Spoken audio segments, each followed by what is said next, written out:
Assalamualaikum warahmatullahi wabarakatuh. Hai semuanya, nama saya Cici Elisabita Karinisa.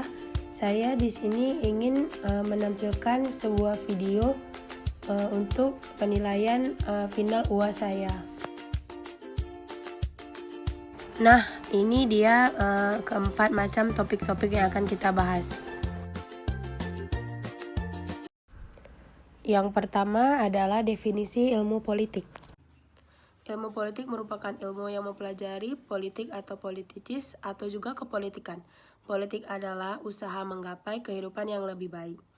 Dengan demikian dapat disimpulkan bahwa politik dalam suatu negara yaitu adalah state berkaitan dengan masalah kekuasaan, power, pengambilan keputusan yaitu decision making dan kebijakan publik yaitu public policy dan alokasi atau distribusi. Dan juga bisa disebutkan dengan allocation distribution. Pemikiran politik di dunia barat banyak dipengaruhi oleh filsuf Yunani kuno, yaitu pada abad ke-5 SM seperti Plato dan Aristoteles menganggap politik sebagai suatu usaha untuk mencapai masyarakat yang terbaik. Nah, ada juga definisi-definisi lain yang lebih bersifat pragmatis atau juga perbedaan-perbedaan dalam definisi yang disebabkan karena setiap sarjana meneropong hanya atau satu dilihat dari aspek-aspeknya unsur dari politik. Unsur ini diperlakukan sebagai konsep pokok yang akan dipakainya untuk meneropong unsur-unsur lainnya. Konsep-konsep itu ada beberapa, yaitu yang pertama ada negara, yang kedua ada kekuasaan atau power, yang ketiga ada pengambilan keputusan atau decision making, dan yang keempat ada kebijakan atau policy blind, dan yang terakhir ada pembagian distribution atau allocation. Sejarah dan perkembangan ilmu politik, yaitu ilmu politik lahir di Amerika Serikat pada abad ke-18 itu adalah respon terhadap munculnya fenomena-fenomena global besar pertama, revolusi industri, peningkatan pesat dalam kekayaan dan pasar menciptakan gejolak sosial ketika orang berjuang untuk menyesuaikan diri dengan cara hidup baru. Di dalamnya sejarah itu memiliki politik Indonesia yang berdiri sendiri atau juga telah memiliki beberapa karya tulis yang membahas masalah sejarah dan kenegaraan. Misalnya itu seperti negara atau karakter agama yang ditulis pada abad Majapahit ataupun pada abad ke-13 dan ke-15 Masehi, dan pada abad itu Tanah Jawi atau babat Tanah Jawi, tapi sayangnya Nusantara tersebut mencakup bahasan politik di negara-negara Asia saja. Lalu juga ada terdesaknya pada abad ke-19 oleh pemikiran barat yang dibawa oleh negara-negara seperti Jerman, Belanda, dan Amerika Serikat ataupun Inggris. Hubungan ilmu politik dengan ilmu sosial lainnya yaitu ada ilmu politik merupakan salah satu dari kelompok besar ilmu sosial dan juga erat sekali hubungannya dengan anggota-anggota kelompok lainnya seperti sosiologi, antropologi, ilmu ekonomi, hukum psikologi, dan sosial. Di materi ini saya akan memberikan beberapa atau membahas beberapa ilmu sosial yang akan kita bahas berikut ini. Nah, yang pertama adalah sejarah.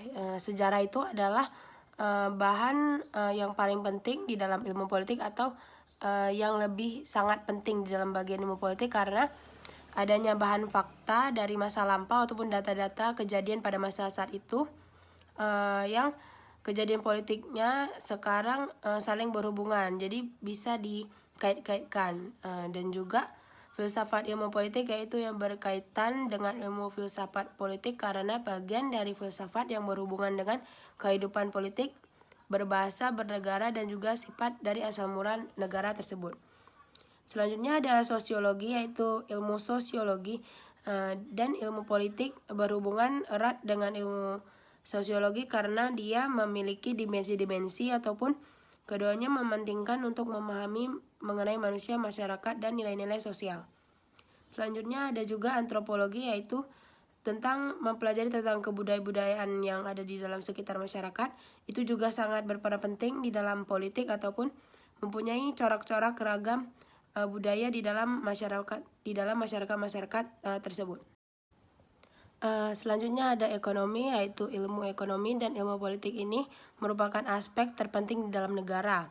Itu tidak bisa mungkin dipisahkan atau dipungkiri karena diantaranya masing-masing tidak bisa berdiri sendiri. Dan juga ada ilmu psikologi, yaitu tentang kejiwaan manusia atau lebih ke arah karakter fisikal seseorang terhadap dirinya ataupun jiwanya. Dan selanjutnya ada hukum, yaitu ilmu politik sangat berkaitannya dengan hukum karena sebagai pembentuk hukum juga merupakan salah satu dari banyaknya bahan-bahan di dalam politik dan juga mempunyai kebijakan penguasa yang besar. Dan yang terakhir ada geografi, yaitu sangat berperan penting juga di dalam bidang politik karena kita bisa mengetahui suatu negara itu sangatlah luas dan berpengaruh pada aktivitas politik dan lembaganya. Slide selanjutnya yaitu ada badan dan lembaga-lembaga yang ada di Indonesia, yaitu lembaga eksekutif, lembaga legislatif, dan lembaga yudikatif. Kita akan masuk yang ke pertama, yaitu lembaga eksekutif adalah lembaga yang berkuasa untuk melaksanakan undang-undang, dan juga lembaga ini yaitu ada presiden, wakil presiden, dan menteri-menteri. Selanjutnya ada lembaga legislatif, yaitu lembaga yang bertugas untuk membuat atau merumuskan undang-undang yang diperlukan bagi negara kita. Selanjutnya yang terakhir yaitu ada lembaga yudikatif, adalah lembaga atau badan negara yang mempunyai fungsi dan peran dalam hal mengadili perkara atas siapapun, terutama yang melanggar undang-undang tersebut. Fungsi dari masing-masing lembaga yang ada di Indonesia, yaitu lembaga legislatif, lembaga eksekutif, dan lembaga yudikatif. Yaitu yang pertama, lembaga legislatif berfungsi sebagai menyusun dan juga membahas rancangan undang-undang atau RUU, menerima RUU yang diajukan DPD terkait otonomi daerah, hubungan pusat dan daerah, pembentukan, pemekaran, dan penggabungan daerah, pengelolaan SDA dan SDE lainnya, dan juga mempertimbangkan keuangan yang ada di dalam pusat atau administrasi negara yang ada di daerah, kota, dan juga provinsi. Selanjutnya ada lembaga eksekutif, yaitu lembaga yang diberi kekuasaan untuk melaksanakan undang-undang. Dan juga saat ini kedudukan lembaga itu dipegang oleh kepala pemerintah, yakni presiden, wakil presiden, dan menteri-menteri. Yang terakhir yaitu ada lembaga yudikatif, yaitu lembaga yang berfungsi sebagai alat penegak hukum, penguji material, penyelesaian perselisihan, serta mengesahkan atau membatalkan peraturan yang bertentangan dengan dasar-dasar negara kita. Nah, dalam fungsi di dalam lembaga legislatif, lembaga eksekutif, dan yudikatif, kita bisa melihat, menurut saya pribadi, fungsi dari masing-masing badannya itu sudah sangat baik dan juga sudah sangat berjalan dengan lancar sesuai peraturan-peraturan yang sudah tertera. Tapi bisa kita lihat di dalam negara kita ini juga masih banyak yang belum dilaksanakan, oleh contohnya seperti orang-orang yang sudah didapatkan jabatannya tapi dia tidak melaksanakan janji-janji yang telah dia tetapkan sebelum dia dipilih. Itu contoh kecilnya. Nah, pada slide ke-11 ini yang bertopik tentang fungsi partai politik. Jadi fungsi partai politik itu sangatlah banyak macamnya, bukan hanya sedikit. Kita akan masuk ke dalam fungsi partai politik tersebut.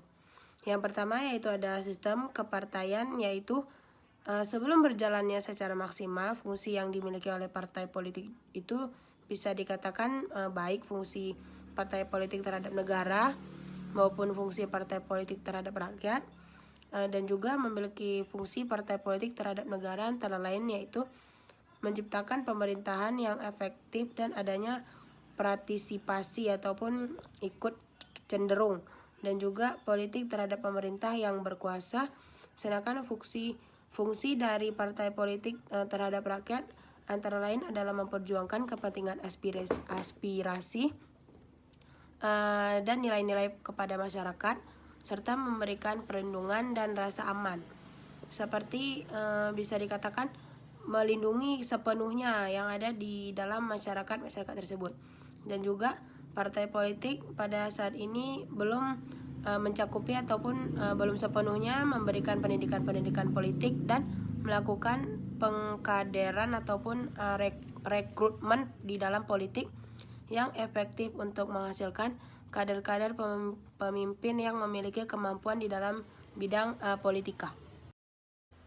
Di video ataupun slide akhir-akhir ini kita akan memasuki kepada pemilu ataupun pemilihan umum. Yaitu yang pertama ada pemilihan umum. Pemilihan umum itu adalah sarana ataupun kedaulatan rakyat untuk memilih secara bebas pemimpin yang ingin dia pilih agar bisa mensejahterakan masyarakat di Indonesia. Yaitu ada pemilihan anggota Dewan Perwakilan Rakyat, anggota Dewan Perwakilan Daerah, presiden, wakil presiden, dan juga anggota dewan lainnya. Di dalam itu juga dilaksanakan secara bebas ataupun umum, jadi tidak ada rahasia-rahasianya, dan juga jujur adil dalam negara kesatuan Republik Indonesia berdasarkan Undang-Undang Dasar Negara Republik Indonesia tahun 1945 dan juga disebutkan pasal tersebut.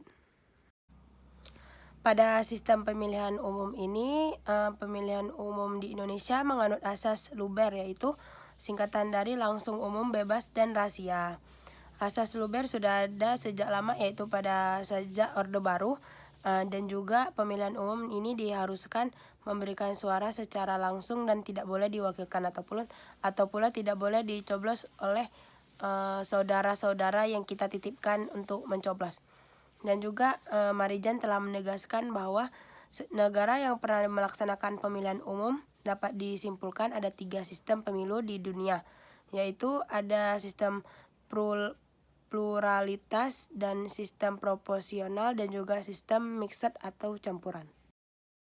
Nah, pada slide akhir ini kita akan melihat bahwa ada contoh dari pemilu, yaitu ada gambarnya, kertas dan juga kotak yang kertasnya itu sudah kita coblos dan kita masukkan ke dalam kotak pemilihan suara tersebut. Baik, sekian dari saya. Mohon maaf jika ada banyak kekurangan dan juga kesalahan-kesalahan pada teks ataupun juga pada ucapan saya. Mohon dimaafkan. Lebih dan kurang saya mohon maaf. Assalamualaikum warahmatullahi wabarakatuh. Dadah.